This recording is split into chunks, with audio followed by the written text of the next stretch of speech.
In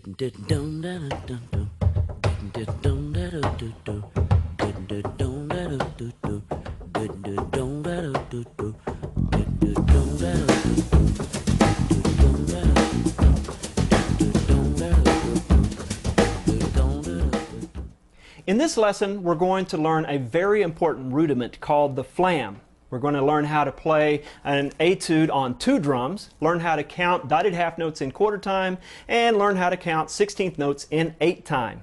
Before you get into all of the things that are involved in this lesson, make sure you turn to page number 76 and check the progress chart so that you're working on the correct exercises and rudiments at the correct tempos for this lesson. Along the same lines, break down a single rudiment each day, playing it with a metronome at 60 beats a minute, then 65, then 70, and really isolating and focusing your attention on one single rudiment every single day so that you can perfect them at the tempos that we have marked. Now we're going to learn the flam. The flam, if you look at your rudiment chart, you're going to see a whole family of flam exercises, or flam rudiments. We start off with the basic, which we're going to learn today, called the flam. Then you see a whole bunch of other rudiments that depend on you being able to play perfect flams. So if you can't play perfect flams, then you can't play any of those rudiments. That's how important this is. Let me describe what a flam is. Basically, I have a combination of a soft note called the grace note and a primary stroke, which is the loud note. When I hit those 2 strokes together, the soft and the loud at the same time, it produces a flam.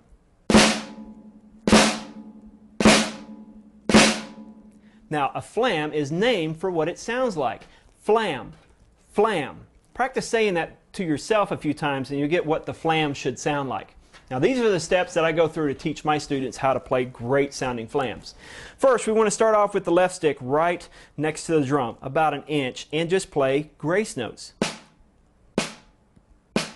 Now, a grace note is quite a bit different than a tap stroke. Remember, a tap stroke is played into the drum with a 3-inch stroke using a full wrist stroke, okay, or a soft wrist stroke. The tap is played at 1 inch and is as soft as you can play it. So quite a bit different than a tap. So those are grace notes. Then what I try to do is play the grace note and the primary stroke at the same time. Now think about this concept for a second.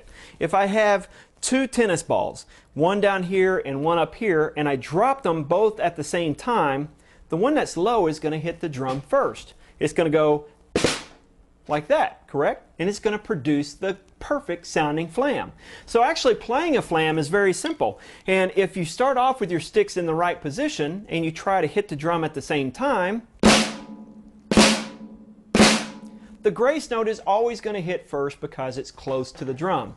Then you can play perfect sounding flams. Here's what I have, an exercise that I have my students do is do 2 grace notes followed by a right hand flam.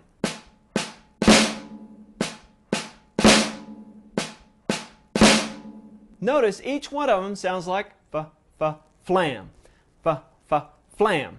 And this is something that's very important that you think about when you're learning the flam, is the spacing between the grace note and the primary stroke. Students will often play bad flams because of that spacing gets either too wide or too narrow. For instance, if I go fa-fa-fa-lam, fa-fa-fa-lam, this is what that looks like.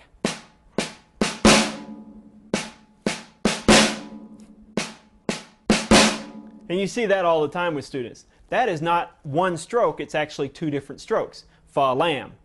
Or if I put them so close together, they actually are right on top of each other. And I call these pops.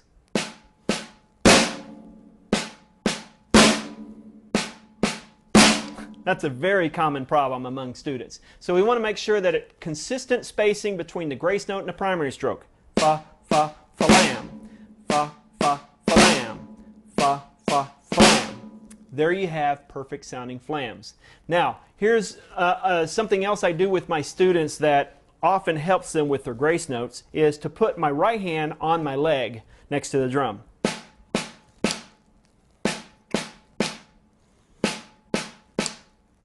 When I'm playing perfect sounding flams, all of my grace notes should sound exactly the same. And you see this a lot of time from students. They'll lift the grace note and play both strokes at the same height. So, want to practice those grace notes staying very low. A lot of times I'll put my stick over the top of my student's hand so that they're not allowed to bring that grace note any higher than an inch. So, at this point what I want you to do is stop the video and practice just that on the right hand and the left hand.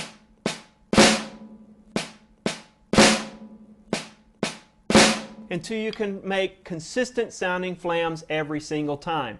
This might take a couple of days, so be patient with yourself, stop the video and work on just that exercise. Right hand flams and left hand flams.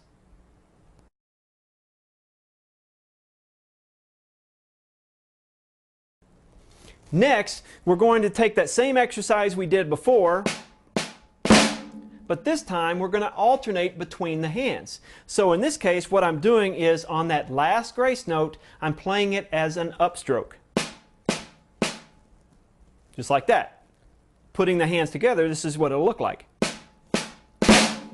Then I'm ready to do it on the opposite hand.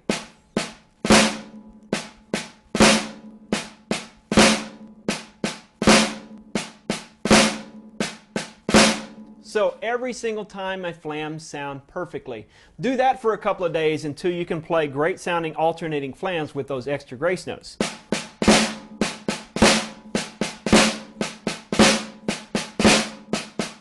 Then take out the extra grace notes.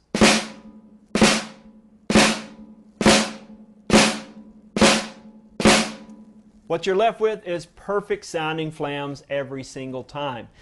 This is very difficult and you should not rush the process. Make sure that you take a few days on the first exercise, then a few days on the next one, and then finally we're playing great sounding flams. If your flams sound like fa-lams, or if they sound like pops, then you're doing something incorrectly and you need to stop and train your muscles how to do it perfectly every single time. In our next video lesson, we're going to learn how to play an etude on 2 drums.